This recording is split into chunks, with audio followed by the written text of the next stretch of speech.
So welcome at the meeting gallery in the series New Interfaces 4, which hopefully will be supported by Slovak Arts Council, although the situation is very unsure, but still we wanted to organize this lecture because we have a very special guest from Poland, Romuald Demidenko, who is a curator that I met, I think, in 2019 in Warsaw. He was a great companion, and he even gifted me one very nice catalog. I think it was called Bodyworks. Yeah. Of his project with multiple artists. Now we are exhibiting at the gallery one artist that he curates, Kuba Stępień, and this lecture will be talking also about their works. And I will just tell that I'm looking forward to it. I wanted to make a framework of this lecture series concerning the body and its all forms. Mostly in this lecture maybe it will be about non-normative bodies. And I will give word to Romuald, and I'm looking forward to what we will hear and see. So, thank you. Thank you very much, and thank you very much everyone for coming here, because it was yesterday that we've opened the exhibition by Kuba Stępień. All the things I ever told you were fiction. It's a video installation and a series of the most recent works by the artist. Tonight we're going to unpack some of the tropes and threads and themes, topics that are included in the exhibition and the works by Kuba. And I'm going to talk a bit about how the inspiration for Kuba took in the end the shape of what we can see here in the exhibition. So the title of this lecture, that's going to evolve into a conversation in the second part of the meeting tonight, is titled Stories of the Other. So I'm going to be talking to you a bit on how these inspirations and text kind of shape the kind of video installation and the whole exhibition. So the point of the story is usually to show how one thing leads to another. There's a character, maybe a few others, they do stuff, usually to or with each other, and the things they do make it look like what they do is what makes them itself move forward. But it's not like that at all. Time just passes. It leaks out, it just goes on and on. The characters make gestures, wave about, but they're just flotsam. I'm quoting Reverse Cowgirl by McKenzie Wark to open this lecture. This text was erased while I was writing. Starting again is something we do anyway, I thought. We're encouraged to engage with what's new, but just as often we end up feeling alienated by whatever is framed as different, especially when it challenges the dominant forms. We pick up unfamiliar social cues from those we believed we knew, while finding surprising points of connection with those we once regarded as distant. Maybe we were never all that different to begin with. Maybe the sense of separation is just a remnant of colonial ways of thinking. This estrangement, the sense of the foreign, shapes the language we use to describe the other, and not just in relation to humans. Consider plants, especially the ones labeled as alien, invasive, or undesirable. These terms reflect a colonial perspective, framing non-native species as intruders. Yet some of these plants play an essential role in sustaining ecosystems, particularly in restoring damaged areas, because they've developed the ability to survive under difficult conditions. Recognizing their presence and acknowledging the inevitable movement of wild, othered bodies confronts exclusionary narratives and encourages a more inclusive understanding of ecological relationships. I'm reflecting on what it means when exhibitions attempt to become more of encounters or platforms for gathering rather than remaining confined to the traditional white cube ideas or white cube-based ideas. Can they become spaces for visibility or for listening to the other? How can institutional structures actually provide support, and to whom? And in the end, I would like to ask, can art academies become safe spaces or brave spaces? I'm thinking of the other while opening Kuba Stępień's All the Stories I Have Ever Told You Were Fiction. A collage of personal fictions centered around oppressive and painful gender norms to force them to resinify. This is not freedom, but a question of how to work the trap that one is inevitably in. A collage of personal fictions centered around the titular video performance. Over 17 minutes, 6 interwoven scenes unfold, both as a personal vision of collective intimacy and as a universal gesture toward identity and expression, aiming to resist conventions and norms. The video is devoid of narration in the form of text. Though it refers to text on representation, queer representation, if you will, it resists the binary.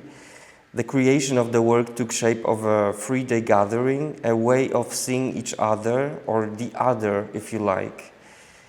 It is not only about care and support structures, though that matters, but also about recreating the languages we are accustomed to as queer or non-heteronormative people, building alliances while sometimes also transmitting signals of the tension or anxiety we do experience. Kuba aimed for 6 interweaving scenes, loosely composed through rhizomatic structure. The work, which I refer to as video performance, is a result of conscious, effective manipulation of performance documentation. And these 6 scenes emerge from open score rather than a script, allowing space for improvisation, inventing selves and worlds, to express what might be called queer radical desire. And here I would like to quote Paul Preciado from Can the Monster Speak, a report to an academy of psychoanalysts. As Kuba said, that they identified strongly with a non-binary artistic object, term that Paul Preciado uses while describing their Orlando during the post-screening discussion on their adaptation of Virginia Woolf's novel. Why is it, my beloved friends, why is it, my beloved binary friends, that you are convinced that only subalterns possess an identity? Why are you convinced that only Muslims, Jews, queers, lesbians, trans folk, people who live in the banlieues, migrants and blacks have an identity? Do you therefore believe that you, the normal, the hegemonic, the bourgeois, white psychoanalysts, the binary, the patriarchal colonials have no identity? There is no identity more rigid and sclerotic than your invisible identity, than your Republican universality. Your weightless, anonymous identity is the privilege of sexual, racial, and gender norms.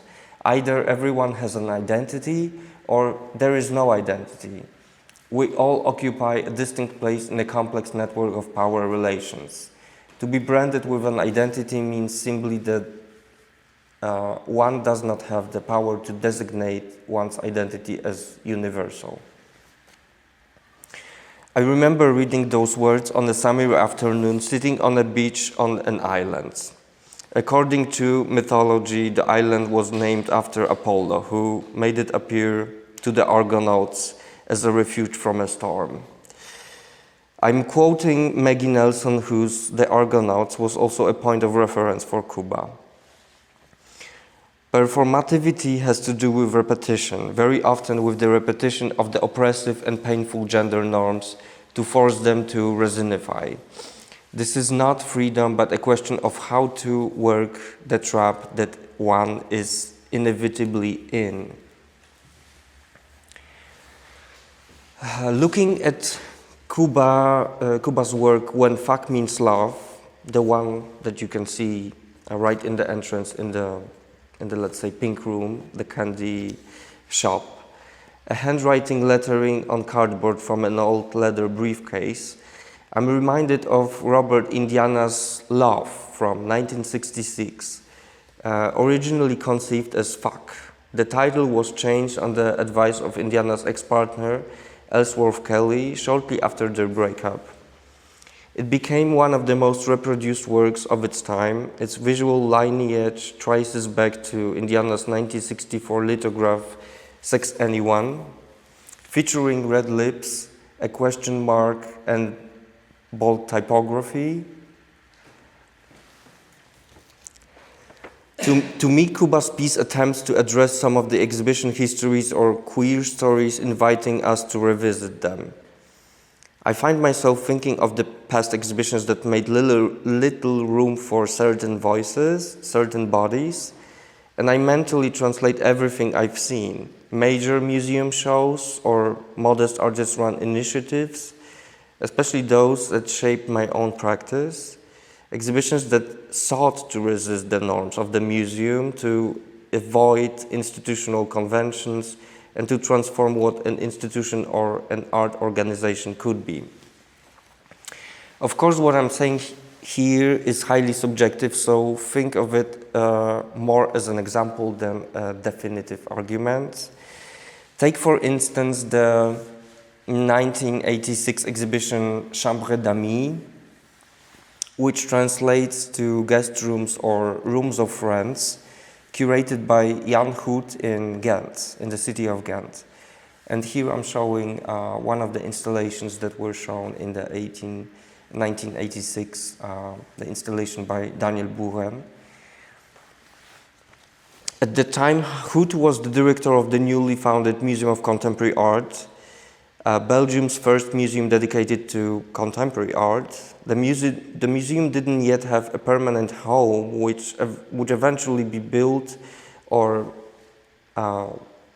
constructed within a building across from Belgium's oldest museum, MSK, the Museum for Fine Arts. The exhibitions Hout curated were very much shaped by this transitional period, pushing the boundaries of how an institution could stay relevant, visible, and connected to its audience.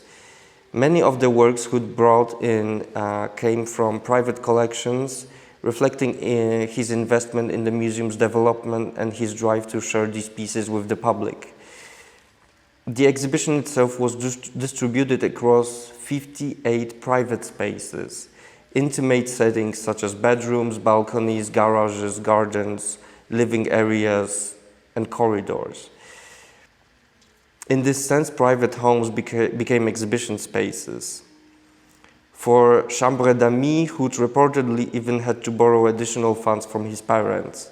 He clearly had a deep attachment to the city, as evidenced by his decision to change the museum's name in 1999, just before its doors were to open. So the Museum of Contemporary Art was rebranded as the Stedelijk, meaning Municipal Museum of Contemporary Art, commonly referred to as SMAC in Ghent. Hout's legacy lives on with Jan Hout Square, Jan Hout's Plain, situated next to the museum, housed within the former casino building on top of the ruins of the citadel for the occasion of World Expo Ghent in 1913. Through his charisma and intuition, Hout succeeded in drawing large crowds, with journalists eager to interview him. He was even named the Art Pope at some point. So what can be wrong with this?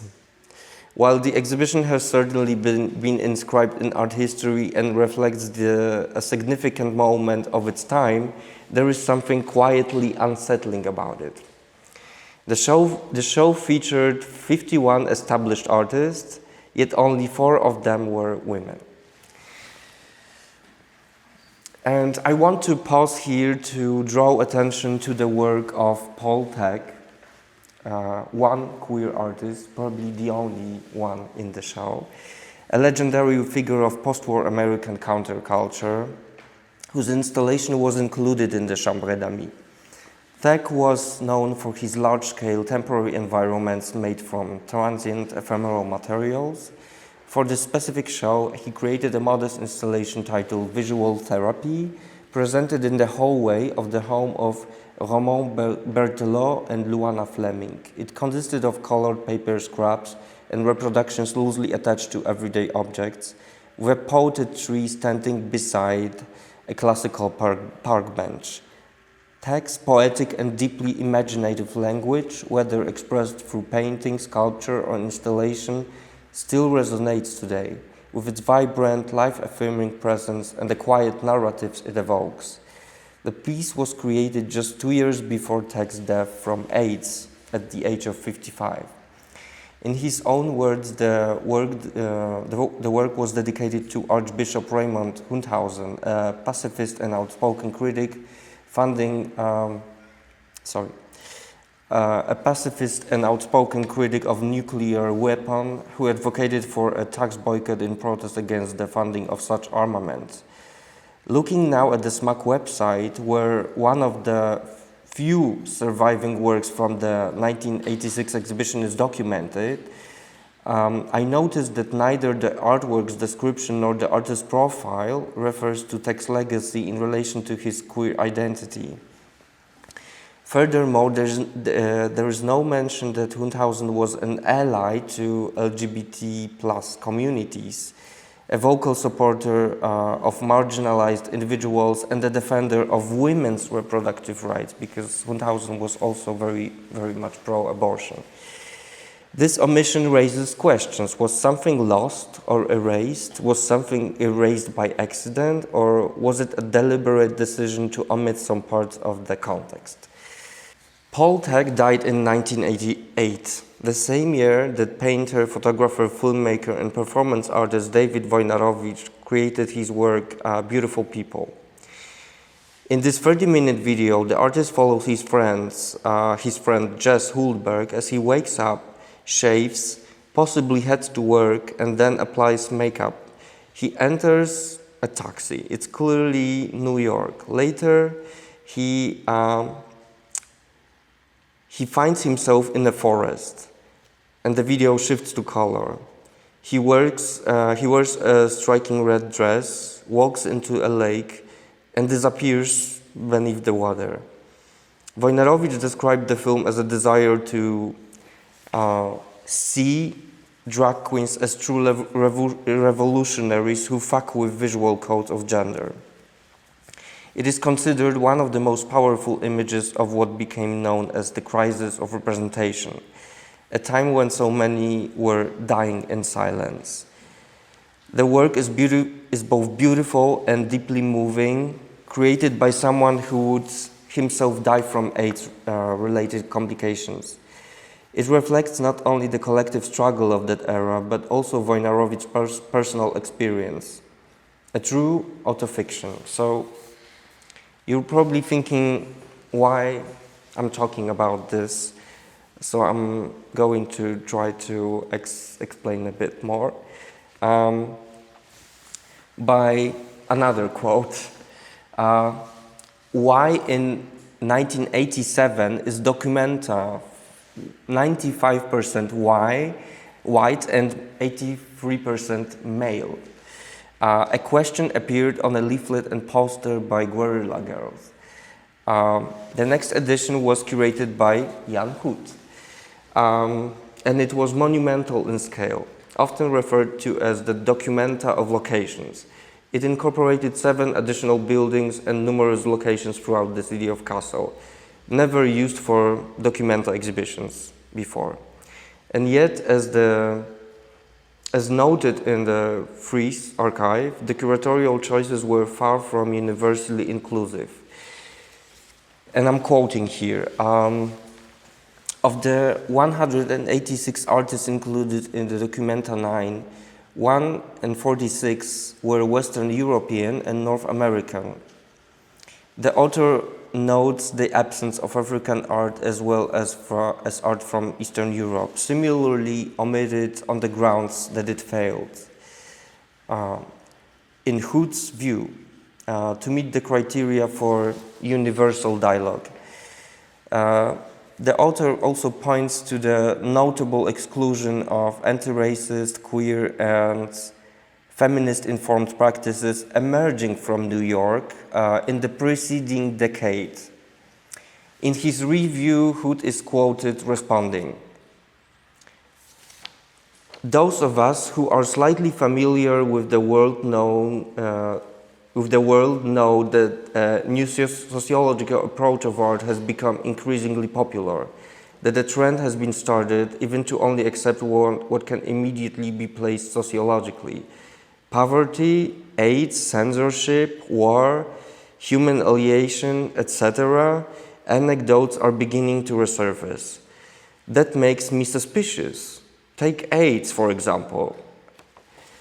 And this is quite striking. "Aren't we better off with science than with art for that?" And, it's a question. In 1992, of course, but still. So these stories I'm bringing up here are meant to raise questions about representation and exhibition making, especially those practices that attempt to evade museum walls, as Hood liked to say about the Chambre d'Amis. I want to think about how far we've come from then to now, how certain things have shifted, particularly in giving visibilities to artists who carry stories of the other. To what extent must we still take a stand for the queer, the marginalized, and the less privileged? Especially in times like these, when polarization leads to violence and systemic repression continues across Europe and beyond. A clear connection to Wojnarowicz's work, which I mentioned earlier, appears in a more recent work I want to highlight. It's a 19-minute video by Kamil Wesołowski. A haunting reflection on queerness, visibility, and survival. This work gestures towards the way LGBTQ plus people have long been labeled as disease. Their lives marked by systemic oppression, violence, and erasure. A trajectory culminating in the infamous anti-LGBT declaration signed by Poland's right-wing president just a few years ago. Wesołowski's video, I'm not showing it here, I'm just showing a portrayal of Kamil Wesołowski by Agnieszka Sajut. Wesołowski's video unfolds in two halves. In the first, we see him riding through Łódź on a trottinette, hulajnoga, dressed in a faux fur and hair jacket in dazzling neon green, his signature color. He vapes, glides through the city's empty morning streets, and eventually disappears into a pond in a quiet park.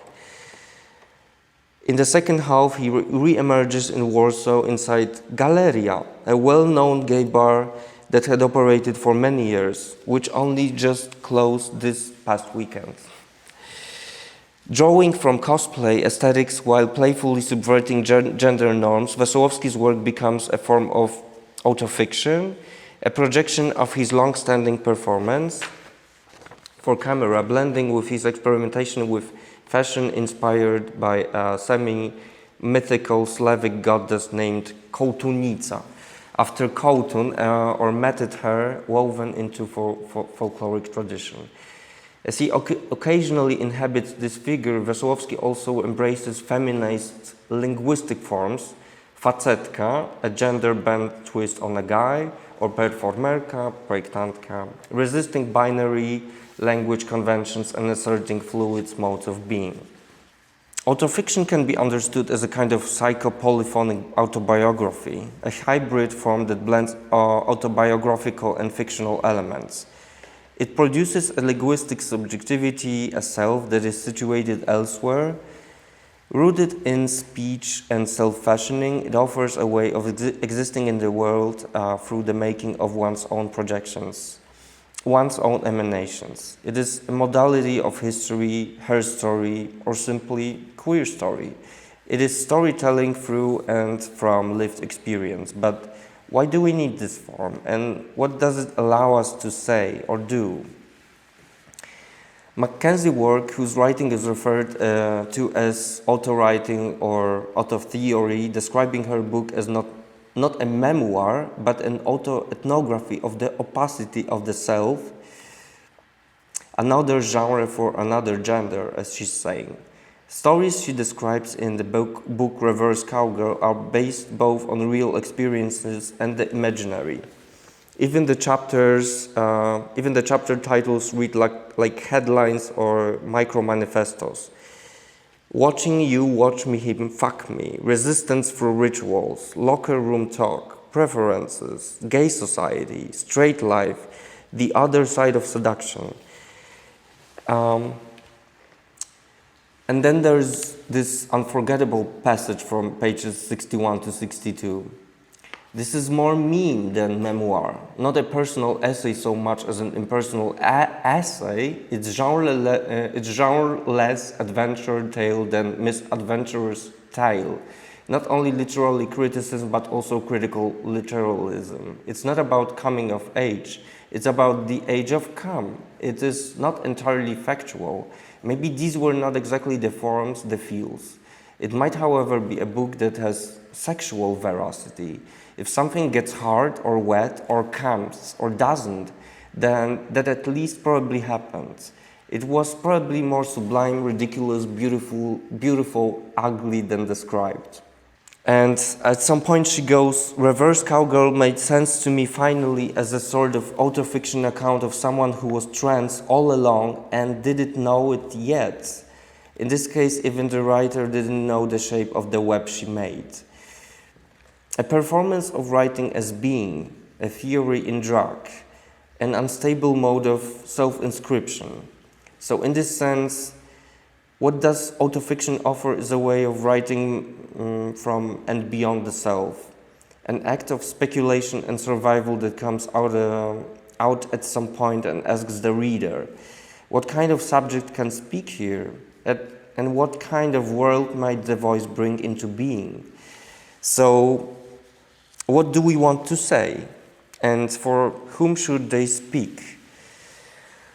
And this is actually most of it. I wanted to actually stop here and conclude my thoughts, but also there is like there's just like this kind of final part that I am calling a postscriptum here, because of course we're speaking here on the occasion of the opening of the Kuba Stępięń's All the Stories I Have Ever Told You Were Fiction exhibition here in the Medium Gallery in Bratislava, but of course we are aware of what is happening here in Bratislava or Slovakia and other countries.